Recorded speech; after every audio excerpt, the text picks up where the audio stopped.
Dhugaa rabbi ani du'amoo boonee kanaa garuu hin amanne ammallee hin amanaa hin jiru. Dhugaa rabbi hin amanne. Osoo akka maal ta'e booneen duute jees hin amanu.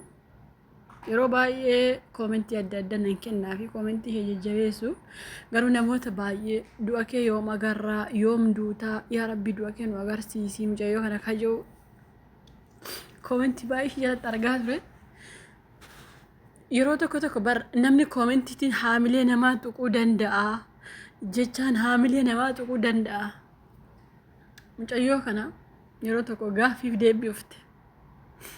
Yoo oguma duuteetti ta'an dhugaa rabbi. Hin amanu ammallee duute jee hin amanu garuu duute jee hin amanu ammallee. Gaaffiif deebii ufte maal jette? Waaqayyo rakkoo keessaa na baasee. Rakkoo keessaa osoo waaqayyoon an baasiin dura garuu namni gorsee gara amantaatti iyyuu na fide namni bakka baalagummaatii na fide abbaa manaa kooti kana jettee galateeffachaa turte abbaa manaa ishee kana baay'een keessaan koomentii jalatti namoonni baay'ee yeroo sana bakka eessa turte uftee dhiira waliin turte maalii taate sana taate akkaataa kanaan koomentii barreessan hafe turan jechuudha. Erga guyyaa isheen gaaffiif deebii goote namni takka namni ishee fi ciisee hin jiru koomentii badaa barreessitanii fi baga gammaddan. Warri ijumaan argaa dadhabdan mucayyoo kana nama baay'ee ijaan ishee argaa dadhaba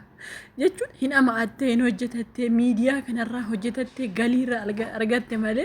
mana namaa ka'aa hin dhufnee isiniin kadhannee miidiyaa irratti baateen na gargaaraa hin jenne an dhuguma rabbii booneen amma har'a viidiyoo isheen wanti jette tokko addunyaan kun nagahee hin deema nagaatti kan jedhudha garuu osuma isheen harkaan of ajjeeftee illee uummanni miidiyaa kana akkamitti akka nama nyaatu akkamitti akka dhugumaan akkamitti akka isin foon namaa nyaattan warri miidiyaa kana dhugaa rabbii isiniin jedha akkamitti akka warri miidiyaa kana akkamitti akka dhiiga namaa dhugan foon namaa nyaatan boonii kanarratti argan dhugumatti qarxamii nama nyaata namni miidiyaa kana maaliif beektanii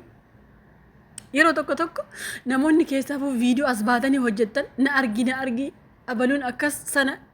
as baatanii warri hojjetan of eeggadha namni miidiyaa kana nama nyaata qarxam goe nama nyaata an dhugaa rabbi isinitti namni miidiyaa kana budaa ijji miidiyaa kana hin nama nyaata an dhugaa rabbi isinitti namoota baay'ee arge keessaafuu kan akka booneen kun yoo uguma duute ta'e alammallee duute jee mucayyoo kana riib jechuu harki kiyyas riib hin jiru hin duutes jechuu dadhabe an dhuguma rabbi isiniin jedha. Piraankii hojjechaa jirtu ta'ee uummata nama ishee jaalatuuf nama ishee jaalanne adda baafachuuf duute ka jedhamu natti dhagahama malee uguma duute jeen amanu ammallee dhugaa rabbii amanuu dadhabe viidiyoo ishee yeroo ibbame qara deeme ilaale amanuu dadhabe dhugaa rabbii garuu miidiyaa kanarratti akkamitti akka uummanni boonee dadhabe nama takka hin dadhabne miidiyaa kanarraa gashuuf waan isaan hin goonen jiru garuu miidiyaa irraa isheen galuu dadhabnaan isheen jabduu taanan lubbuu ishee baastan na fakkaate dhugaa rabbii. Nama baay'ee galata galfatan aduu isheetti. Dhugaa rabbi isin jedhu mucittiin kun akka abbaan feellee ajjeesu ofillee haa ajjeeftu aarii namaatiin illee waan feete kaleessa maal jette namatu viidiyoo koo narratti wanti gochuu jira narratti gubuu jira waan nama go'ee hin qabu jettiin. Garuu hin cimte hin hojjetatte malee waan takka an dhuguma rabbi isin jedhu namoonni baay'ee miidiyaa kanarraa ugumatti galii hin argama eeyyee galii hin argama garuu miidiyaa kanarraa miidhaa isaa caala anamma yeroo baay'ee miidiyaa kanarratti achi as bahee fuula kiyyaan hojjechuu yeroo baay'ee maaliin jedha mana arabaa keessaa bakka dhabee maalii ta'e isaa dhabe bakka hin amne bakka as bahee fuula kiyya hojjetu ani akkasii jireenya kiyya akkasii hojiin kiyya akkasii sana jechuu hin dadhabne garuu miidiyaan kun waan sirra kaa'u hin dhabu. Namni miidiyaa kana waan ittiin si nyaatu ni maalamu namni keenya keessaafuu lafattuun si nyaata lafatti akkanaan nama nyaata bar dhugaa rabbi namni keenya lafatti nama nyaata miidiyaa irratti illee nama nyaata harkaan barreessuutii illee nama nyaata koomentii barreessuutii illee abbo rabbi si naa nyaatu dhugaa rabbiin si naa nyaata akkuma mucittii kana addunyaa irraa kaasa rabbi addunyaa kanarraa si naa kaasu dhugaa rabbii an jecha dhabe mucittii kana namni addunyaa kanarraa kaasa jecha namaati waanummaa isin jettan gurbaaf makiinaa bitta jettan waan isin hin jenne takka jiru mucittii kana sababii abbaa feete lubbuun ishee addunyaa kanarraallee haa ka'u garuu namni sababii ta'ee mucittii kana akka ishee addunyaa kanarraa baddu namni godhe uummata miidiyaa kana ta'uu hin dagatiina abbaa feeteen addunyaa kanarraa haa ibamtu boone tarii abbaa manaa ta'a tarii nama biraa ta'a tarii garuu osoo akka fee gootan mucaa kana ibbaa ibba namni nyaate miidiyaa kana dhugaa rabbii isin jedhan boonii kanarraa baradha miidiyaan kun akkam akka nama godhuu fi akkamitti akka inni lubbuu namaa baasu boonirraa baradha dhugaa rabbii isin jedhan boonirraa baradha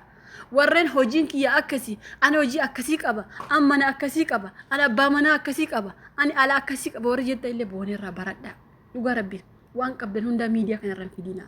waan tokko miidiyaa kanarraan fidina qabeenya qabaadha abbaa manaa gaarii qabaadha waan feetan qabaadha miidiyaa kanarratti achasiin fidina aanumaa isin boonirratti baradha bakka jettiin kun een gadda makiinaa biteettan qaarxan gootanii nyaattan aboo biyyeen sinaa nyaata bakka yaaddaniin hin gayina ummanni miidiyaa kana dhugaa rabbii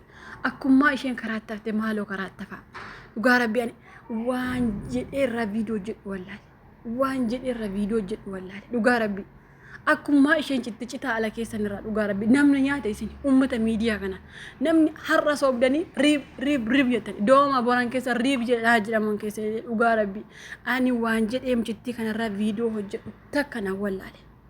dhugaa rabbi yeroo isheen jirtu yoom jajjabeessitan yoom jabaadhu jettan yeroo isheen kaleessa gadda waan feete jettee haasoftu waan barbaadanii qeeqaa turtan ka inni bakka gataati si kaase ka inni caati jalaa si kaase ka inni maali namni keessaafuu isin warri dhugaa rabbii isiniin jedha warri miidiyaa fayyadamtan gaafa gaaffiif deebii namni isin gaafatu hicciitii keessa dabartan inni matiina waan takka hicciitati keessa dabartee haamilee keessatti kunjiru miidiyaa kanarra dhugaa rabbii maaliif namni daldaltu waan ta'eef karaatti si daldalatu barbaada namni yoommoo gadhee tortortuu siin gadiitu gaafa ati seenaa kee himattu namni narraa baratu itti gaafa ati himattu samtuu akkaataatti baqa ofirra galagaltee illee hudduu miicachuun beennetu as deebi'ee waa'ee seenaa kee haasa an dhugaa rabbii isin jira ka abbaan fee iddoo feetetti alallee altee qoshasha keessa buustutu gaafa ati seenaa kee himattu immoo sirratti ka mucittiin kun maal jette rakkoo ishee himatte bakkaatii kaate akkamitti akka waaqa ishee jijjiira akkamitti akka maal taate himatte kaanuma fuutanii afarsitani achii kaatee maal jette makiinaan biteette buchaa ko'ette maal isuma afarsitani habbo yoo dhuguma booneen kun duutete ummanni miidiyaa kun hundi keessatti milkaa'ina an dhuguma rabbisi erga booneeti namni milkaa'in dhugaa rabbii hojjetattanii milkaa'ina dafqitanii milkaa'ina alli keessanii guddatiin dhugaa rabbii argadhaa dhaba hin milkaa'ina gara deemtanitti milkaa'ina dhugaa rabbii argaa dhaba argitee dhabde mucaa argaa dhaba isinillee ummatuma miidiyaa kana ishee nyaate rakkoo takka hin qabdu rakkoo karaa feete illee ufaa ajjeeftu yoo uguma fajjeefte kan nyaate ummatuma miidiyaa kana kan baxxas go'ee kuti abbo rabbi baxxas go'ee sinaa kutu dhugaa rabbii immoo warri gara fuulduraatti miidiyaa fayyadamnuuftan boonirra baradha seenaa gaafa namni tokko miidiyaa sarra birrii nyaachuuf jecha ati seenaan kee akkami ati seenaan kee nama akkami gaafa jee gaafiif deebisni iyyeessu seenaa keessan ka keessa dabartan eenyumatti ni miina an dhugaa rabbi isin jedha seenaa keessan wat anama miidiyaa kanarratti ka haasa'u guyyaa takka seenaa kiyya haasa'een beeku dhugaa rabbii maaliif nama seenaa sii gadi badaa qabutu koomentii sii barreessa kanaaf dhugaa rabbii isin jedha seenaa keessan hin himatina bakka seenaa keessa dabartee mi dabarteetta darbeera seenaan sun namni seenaa korraa haa baratu namni maalii haa ta'u ka jettu keessaafuu namni keenya lammiin keenya oromoon kuni akka malee akka albee arrabni keenyaaf harki keenya albee caala an dhugaa rabbi isin jedha amma mucittii kana kaleessa gadda namni suuraa ishee gaafa isheen makiinaa bitatte namni ishee afarse hin jiru namni baga gammadde hin jiru gaafa isheen gurbaa kanatti hirumte illee baga gammadde namni hin jiru har'a garuu isheen duunaan miidiyaan hundi ishee ta'e miidiyaa gurguddaa ishee afarse mee maal gootuufi mee akka maataatu maal sinii goote amma duute maal sin fayyadime abbo duuti ishee kun piraankii haa ta'u dhugaa rabbii dhugaa hin ta'in duuti boonee piraankii haa ta'u an dhuguma rabbii isin jedha haga booneen kuni onnee kiyya sochoofte haa caaluu qofa miidiyaa kanarra an dhuguma rabbii isin jedha abbaan fe'e du'aa tureemi qannoon sunillee duuteemi an dhuguma rabbii isin jedha bakkatti nama madaalu qaba bakkatti nama madaalle qaba qannoo haadha manaa Andu'aalem sanallee bakkatti madaale qaba bakkatti madaalle qaba garuu kan akka mucittii kanaafi haa caaluu onnee kiyya cabseen jiru